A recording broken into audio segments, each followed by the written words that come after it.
Hi, everyone, and welcome to our podcast. I'm Alice. And I'm Bob. Today we're diving into a topic that's close to both of our hearts: parenting. We'll be discussing tips, child development, and the ever-challenging balance between family and work life. That's right, Bob. As parents ourselves, we've navigated many of these waters, and we're excited to share some insights and experiences. So, let's get started. One thing that really helped me was the concept of being present. It's so easy to get caught up in the chaos of daily life, but taking time to really connect with your child can make a huge difference. It's about quality over quantity. That's a great point. I think for me, it's been about finding routines. Kids thrive on consistency, and having a set routine can help them feel secure and understand what to expect. Definitely. Routines can be a lifesaver, especially during the early years. Speaking of which, let's talk about child development. What are some milestones you've noticed in your kids that really stood out to you? One thing that always amazes me is how quickly they pick up language. It's like one day they're just making sounds, and the next they're stringing together sentences. Encouraging communication from an early age is so important. I agree. Reading to them, talking to them, and even just narrating your day can boost their language skills. Another milestone I love is when they start to show empathy and understanding of others' feelings. It's such a profound development. Yes, seeing them develop emotional intelligence is incredible. It's something we can nurture by modeling empathetic behavior ourselves. How do you handle those challenging moments when they're testing boundaries? The testing phase. I found that staying calm and consistent is key. Setting clear boundaries and sticking to them, but also explaining the reasons behind those boundaries, helps them understand and respect the rules. That's so true. I've also learned the importance of picking my battles. Not every situation needs to turn into a power struggle. Sometimes it's okay to let the little things slide and focus on the bigger picture. Exactly. And when it comes to balancing family and work life, that's a whole other challenge. How do you manage it, Bob? It's definitely a juggling act. I try to prioritize and plan as much as possible. Setting specific work hours and family time helps create a boundary. So when I'm with my family, I'm fully present. I'm with you on that. I also think it's important to be flexible and understand that some days will be more about work and others more about family. It's about finding a balance over time, not necessarily every single day. Absolutely. And involving your kids in your work life when appropriate can also help them understand what you do and why it's important. It can make them feel included and valued. That's a great tip. Another thing that helps is self-care. It's easy to forget about taking care of ourselves when we're so focused on our kids. But it's crucial for maintaining our own well-being and being the best parents we can be. 100%. You can't pour from an empty cup. Taking time for yourself, even if it's just a few minutes a day, can make a big difference. Whether it's exercise, a hobby, or just some quiet time, it's all valuable. Definitely. Let's dive a bit deeper into child development. How do you support your kids' growth and learning at home? We try to create a stimulating environment. Lots of books, puzzles, and educational toys. We also encourage curiosity by exploring nature, visiting museums, and having hands-on activities. That's wonderful. I think fostering a love for learning early on sets the foundation for lifelong curiosity. I also find that giving them some autonomy in their learning, like letting them choose activities or projects, boosts their confidence and interest. Yes, autonomy is important. It teaches them decision-making and responsibility. What about social development? How do you help your kids build social skills? Playdates and group activities have been great for us. Also, modeling positive social interactions ourselves. Teaching them about sharing, empathy, and communication in everyday situations really helps. For sure. Social skills are so essential. It's not just about interacting with peers, but also understanding and respecting differences, which is a valuable lesson in today's world. Absolutely. And speaking of lessons, how do you approach discipline? It's such a complex aspect of parenting. Discipline can be tricky. We try to focus on positive reinforcement and natural consequences. It's about teaching them why certain behaviors are problematic and helping them learn from their mistakes. That's a great approach. We do something similar.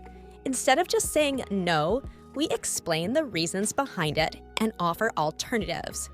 It helps them understand and think critically about their actions. Exactly. And consistency is key. If they know what to expect, it creates a sense of fairness and security. What about balancing screen time? It's a big topic these days. Oh, screen time? It's definitely a challenge. We set specific limits and make sure they're balanced with other activities like outdoor play, reading, and creative play. We also try to be mindful of the content they're consuming. Same here. We encourage educational content and sometimes watch together to make it a shared activity. It's all about balance and moderation. Agreed. And keeping the lines of communication open is important too.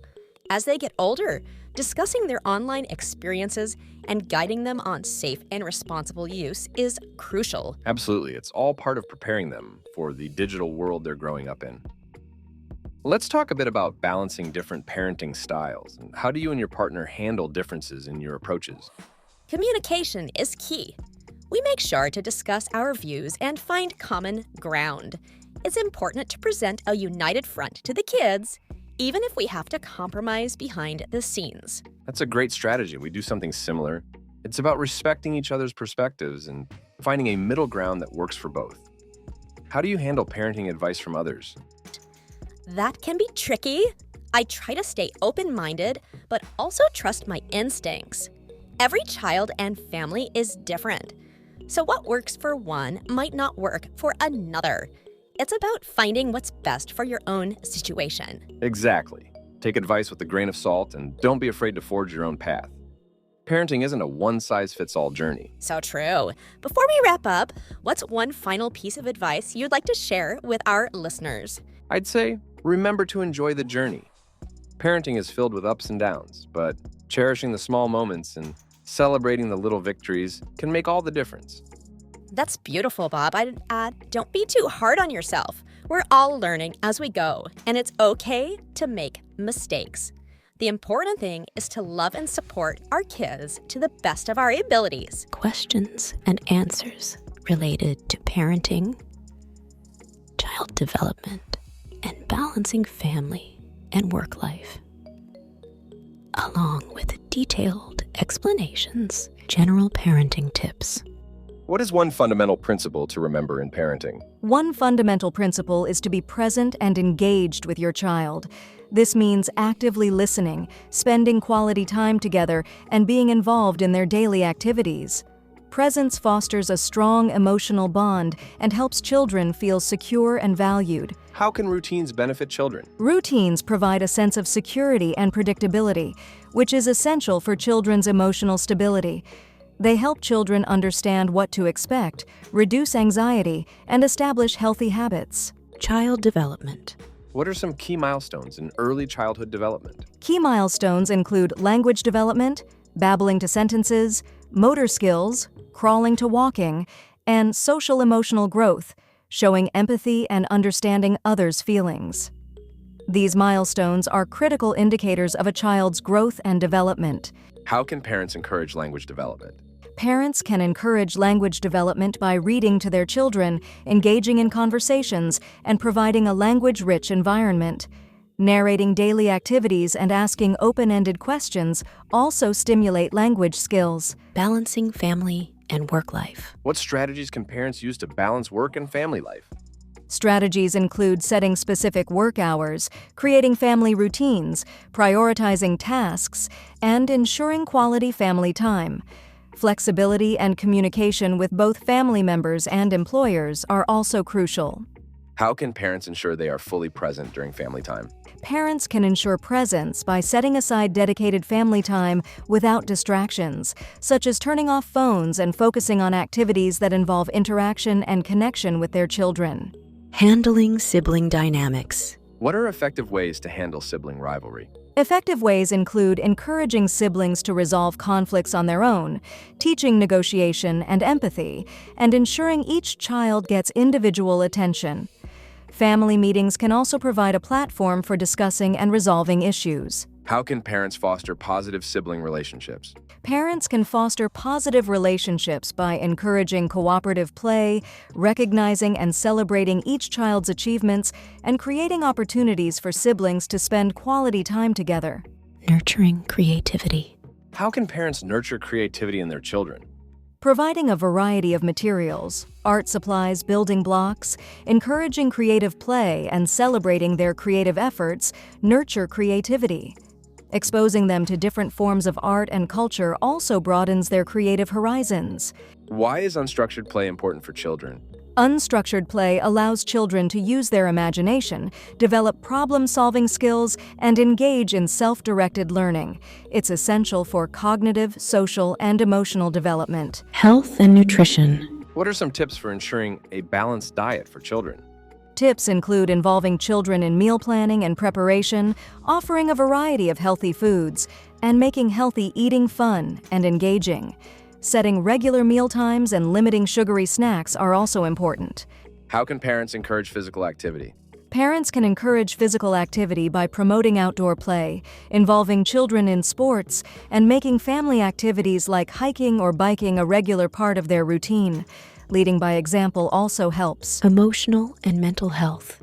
How can parents support their children's mental health? Parents can support mental health by having open conversations about feelings, practicing mindfulness and relaxation techniques together, and creating a supportive and loving environment where children feel safe to share their thoughts. What role does emotional intelligence play in a child's development?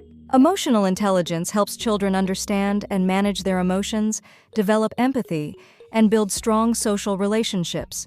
It's crucial for their overall well-being and success in life. Technology and screen time. How can parents balance the benefits of technology with the need to limit screen time?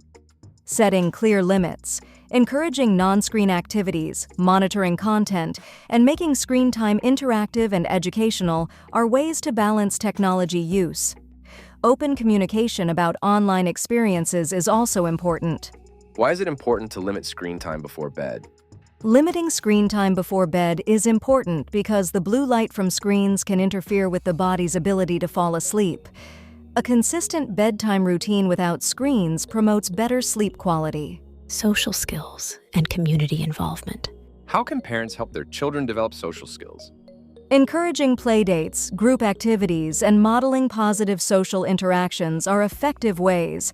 Teaching sharing, empathy, and communication through everyday situations also helps. What are the benefits of involving children in community service? Community service teaches children the importance of giving back, fosters a sense of responsibility, and helps them develop compassion and empathy. It also connects them to their community and broader society. Future planning and financial literacy. How can parents introduce concepts of money and saving to their children? Using methods like the 3-jar system, saving, spending, sharing, giving an allowance, and involving them in budgeting for family activities introduce concepts of money management and saving. Practical experiences make these lessons more impactful. How can parents plan for their children's future? Planning for the future involves setting realistic goals, supporting children's interests, saving for their education, and teaching them the importance of lifelong learning and adaptability. Encouraging a love for learning and personal growth is also essential. Continue conversation. Welcome back, everyone. We're glad you're still with us. Continuing from where we left off, let's delve deeper into some more specific areas of parenting and child development. Alice, one thing I wanted to touch on is dealing with sibling dynamics. How do you handle conflicts between your kids? Sibling rivalry is definitely a challenge. We try to encourage them to resolve conflicts on their own first, offering guidance when needed. It's important for them to learn negotiation and compromise skills. We also emphasize the importance of empathy and understanding each other's perspectives. That's a good approach. We do something similar, but we also have specific family meetings where everyone gets a chance to voice their concerns and feelings. It helps in creating a platform for open communication and teaches them how to articulate their issues respectfully. Family meetings sound like a great idea. It gives everyone a chance to be heard. Another thing we do is ensure that each child gets individual attention. Sometimes conflicts arise from feeling overlooked, so spending one-on-one time with each child can really help. Absolutely. Individual attention is crucial. It helps them feel valued and understood. On a different note, Let's talk about fostering independence. How do you encourage your kids to be independent while still ensuring they feel supported? Encouraging independence starts with giving them age-appropriate responsibilities. Small tasks like tidying up their toys or helping set the table can build their confidence and sense of responsibility. We also encourage them to try new things and make decisions, providing support when needed but also allowing them to learn from their mistakes. That's great advice. We do the same. It's about striking a balance between guiding them and letting them explore on their own. Giving them the space to make choices, even if they're small ones, helps build their decision-making skills and confidence. Absolutely. It's amazing to see how capable they can be when given the opportunity. Another aspect that's important to address is mental health. How do you support your kids' mental well-being? Mental health is a critical topic. We make sure to have open conversations about feelings and emotions. Encouraging them to express themselves and letting them know it's okay to feel a range of emotions is key. We also practice mindfulness and relaxation techniques together, which helps them manage stress. That's wonderful. We also focus on creating a supportive and loving environment where they feel safe to share their thoughts and feelings. Additionally, we make sure they have time for unstructured play and relaxation, which is important for their mental health. Unstructured play is so important. It gives them the freedom to be creative and unwind. Switching gears a bit, how do you handle extracurricular activities? There's always the question of how much is too much. Extracurriculars are great for development, but it's easy to overschedule. We let our kids choose activities they're genuinely interested in and limit the number to ensure they still have plenty of downtime. It's about quality over quantity. I agree. It's important they don't feel overwhelmed. We also make sure there's a good mix of activities, physical, creative, and intellectual, to keep things balanced. And we always reassess each season to see if they still enjoy their activities or want to try something new.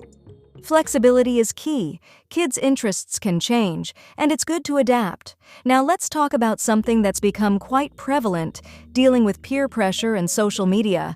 How do you navigate that? Social media can be a double-edged sword.